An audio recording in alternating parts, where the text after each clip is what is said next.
Hello students, আজকে আমরা একটা নতুন টপিক পড়ব, ট্রিগোনোমেট্রিক আইডেন্টিটিস। এই trigonometric identities ICSE board, CBSE board এবং ওয়েস্ট বেঙ্গল বোর্ড সমস্ত বোর্ডে ক্লাস 10-এ একটা ইম্পর্টেন্ট টপিক। তো এই টপিকটা জানার আগে আমাদের কিছু বেসিক জিনিস জানতে হবে, তো সেগুলোই দেখে নেওয়া যাক। আমরা বোর্ডে দেখতে পাচ্ছি একটা রাইট অ্যাঙ্গেল ট্রায়াঙ্গেল আঁকা আছে। এবার রাইট অ্যাঙ্গেল ট্রায়াঙ্গেলটা কি সেটা একটু বলে দিই। রাইট অ্যাঙ্গেল ট্রায়াঙ্গেলের একটা অ্যাঙ্গেলের ভ্যালু 90 ডিগ্রি হবে এবং বাকি দুটো অ্যাঙ্গেলের সাম হবে 90 ডিগ্রি। তাহলে ধরে নিলাম এটা যদি আলফা, এটাকে যদি নিলাম থিটা, তাহলে theta plus alpha equals to হবে 90 ডিগ্রি। ওকে, গেল। এবার এখানে যে আলফা থিটা এরা হলো অ্যাকিউট অ্যাঙ্গেল।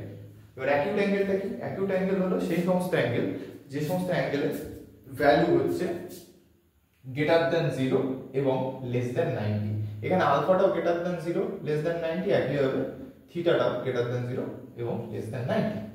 এছাড়া আমরা এটাও জানি পাইথাগোরিয়ান থিওরেম থেকে যে, আচ্ছা পাইথাগোরিয়ান থিওরেম জানার আগে আমরা একটা জিনিস জানি, নলে এটা বোঝা যাবে না। ধরো আমরা সিম্পলি এখানে একজন মানুষ দাঁড়িয়ে আছে, দাঁড়িয়ে সে উপরে এই এক্স বিন্দুতে তাকাচ্ছে। তো তাকাচ্ছে কত ডিগ্রি অ্যাঙ্গেলে? ধরে নিলাম আলফা অ্যাঙ্গেলে। তো এই যে আলফা অ্যাঙ্গেল এর অপোজিট যে সাইডটা আছে সেটাকে আমরা বলবো পারপেন্ডিকুলার, যেটাকে আমরা পি দিয়ে ডিনোট করেছি। একইভাবে এই যে 90 ডিগ্রি অ্যাঙ্গেল এর যে অপোজিটে যে সাইডটা আছে সেটা হলো এক্স জেড, সেটাকে আমরা নাম দেবো হাইপোটেনিউস, যেটাকে আমরা এইচ দিয়ে ডিনোট করব। এবং এই যেখানে দাঁড়িয়ে থেকে আমরা তাকাচ্ছি এই যে বেস, এটাকেই আমরা বলবো ওয়াই জেড, যেটাকে বেস বলবো এবং সেটাকে বি দিয়ে ডিনোট করব। ওকে, এবং এই হাইপোটেনিউসটা হচ্ছে সবথেকে লার্জেস্ট সাইড এই ট্রায়াঙ্গেলের। তো এখানে একইভাবে তা তোমার মনে হতে পারে যে আমরা এখানে দাঁড়িয়ে তাকাচ্ছি, তাহলে এই অ্যাঙ্গেলটা কি হলো? তাহলে এই অ্যাঙ্গেল থেকে যদি কেউ তাকায়, আমাদের মেইন কনসেপ্টটা কি হচ্ছে, যেখান থেকে দাঁড়িয়ে ধরে নিলাম এটা থিটা, তো এখান থেকে কি, যেখান থেকে তাকাচ্ছি, যে অ্যাঙ্গেলে আমরা তাকাচ্ছি সেই অ্যাঙ্গেলটা অপোজিটে যে সাইডটা থাকবে সেটাকে বলবো পারপেন্ডিকুলার, এবং যেখানে দাঁড়িয়ে আমি দেখছি এই দাঁড়ানো এইটাকে বলবো বেস, এবং 90 ডিগ্রি অ্যাঙ্গেলের অপোজিটে যে সাইডটা আছে সেটাকে বলবো আমরা হাইপোটেনিয়াস। ওকে, এবং এখান থেকে আমরা একটা ওয়েল নোন থিওরি জানি, থিওরেম রেজাল্ট যেটাকে আমরা বলতে পারি, সেটা হলো গিয়ে পাইথাগোরিয়ান থিওরেম। সেটা কি বলে? এই যে hypotenuse square equals to perpendicular square plus basis square. Okay, আচ্ছা এইবার আমরা টপিকে আসি, মেইন টপিকে। আমরা এখানে পারপেন্ডিকুলার, হাইপোটেনিয়াস এবং বেসের মধ্যে রেশিও দেখি। ওকে, তো সবার আগে দেখি পারপেন্ডিকুলার এবং হাইপোটেনিয়াসের মধ্যে রিলেশন অর রেশিও। তা পারপেন্ডিকুলার বাই হাইপোটেনিয়াস এটাকে আমরা বলি কি, সাইন থিটা দিয়ে ডিনোট করেছি। ওকে, এবার এই থিটাটা কি? থিটা হচ্ছে সেই অ্যাকিউট অ্যাঙ্গেল। ওকে, একইভাবে এটা পারপেন্ডিকুলার হাইপোটেনিয়াসের মধ্যে রেশিও, একইভাবে হাইপোটেনিয়াস আর পারপেন্ডিকুলারের মধ্যে যদি রেশিও দেখতে যাই সেটাকে আমরা নাম দিয়েছি কোসেক থিটা। ওকে, তো এখানে আমরা দেখতে পাচ্ছি ক্লিয়ারলি যে সাইন থিটার উল্টো হচ্ছে কোসেক থিটা। তো সাইন থিটাকে লেখা যায় 1 বাই কোসেক থিটা। একইভাবে এটাও বলতে পারি কোসেক থিটার উল্টো হলো সাইন থিটা, মানে এখানে এইচ পি ওখানে পি এইচ হয়েছে, তো cosec theta equals to 1 by sine theta. তো এখান থেকে আমরা একদম দেখতে পাচ্ছি সাইনের উল্টো 1 বাই কোসেক, কোসেকের উল্টো 1 বাই সাইন, তো এরা ক্লিয়ারলি একে অন্যের রেসিপ্রোকাল। ওকে, সেম ভাবে আমরা পারপেন্ডিকুলার হাইপোটেনিয়াস দেখলাম, এবার বেস আর হাইপোটেনিয়াসের মধ্যে দেখব। তো এই বেস আর হাইপোটেনিয়াসের মধ্যে যেটা রিলেশন সেটাকে আমরা নাম দিয়েছি হচ্ছে cos থিটা। ওকে, একইভাবে হাইপোটেনিয়াস আর বেসের মধ্যে রিলেশনটাকে আমরা নাম দিয়েছি sec থিটা। তো এখানে তো দেখতে পাচ্ছি bh উল্টো hb, যেটি cos এর উল্টো, cos থিটার উল্টো 1 বাই sec থিটা। একইভাবে sec থিটা উল্টো হচ্ছে 1 বাই cos থিটা। সিমিলারলি আমরা যদি এখন পারপেন্ডিকুলার আর হাইপোটেনিয়াসের মধ্যে দেখা হয়ে গেল, বেস হাইপোটেনিয়াসের মধ্যে দেখা হয়ে গেল, পারপেন্ডিকুলার বেস পড়ে থাকলো। তো পারপেন্ডিকুলার বাই বেস এদের মধ্যে রেশিও যদি দেখতে হয় সেক্ষেত্রে এটাকে আমরা ডিনোট করেছি tan থিটা। ওকে, একইভাবে বেস বাই পারপেন্ডিকুলার করলে সেটাকে নাম দিয়েছি cot থিটা। তো এখানে তো দেখতে পাচ্ছি tan আর cot একে অন্যের উল্টো, তো tan থিটাকে লেখা যায় রেসিপ্রোকাল, তো tan কে লেখা যায় 1 বাই cot থিটা, একইভাবে cot থিটাকে লেখা যাবে 1 বাই tan থিটা। আশা করি এত অবধি সমস্ত কিছু ক্লিয়ার হয়েছে, তোমরা একবার দেখে নাও। এরপর আমরা আবার কিছু রেজাল্টস দেখব, আর কিছু। এবার আমরা এই যে ট্যান থিটা, এখান থেকে আমরা আরেকটা স্পেশাল রেজাল্ট দেখব। কি দেখব? ট্যান থিটা মানে এক্ষুনি আমরা কি দেখলাম? Perpendicular by base.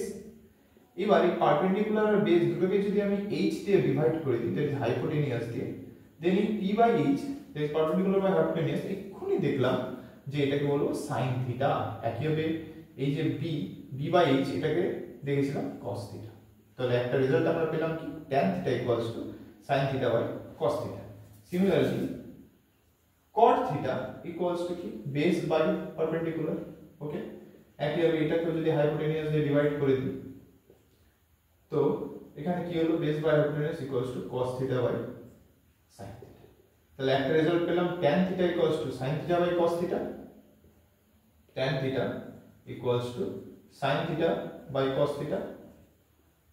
আরেকটা রেজাল্ট কি পেলাম? cot theta equals to cos theta by sin theta, sin theta. Okay, এই দুটো রেজাল্ট পেলাম। এইবার আমরা এই পিথাগোরিয়ান যে ফর্মুলা আর থিওরেম, এটাই বলো, সেই পিথাগোরিয়ান ফর্মুলা থিওরেম দিয়ে, পাইথাগোরিয়ান থিওরেম দিয়ে আমরা কিছু রেজাল্ট দেখব। পাইথাগোরিয়ান আইডেন্টিটিস বলে এগুলোকে। ওকে, তো সেগুলোকে আমরা একটু দেখে নিই।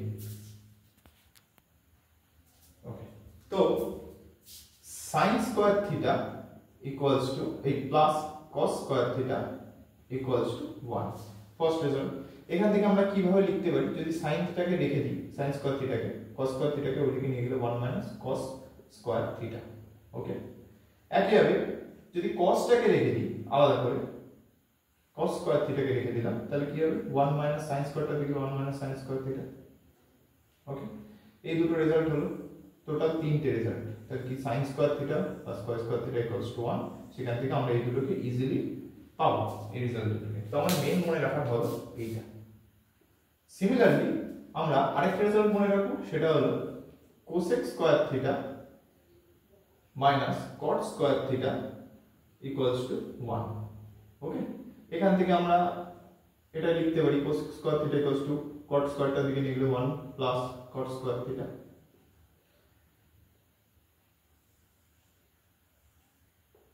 এবং আরেকটা রিলেশন, সেটা হলো sec square theta minus tan square theta equals to 1। সেখান থেকে লিখতে পারি sec square theta equals to 1 plus tan square theta.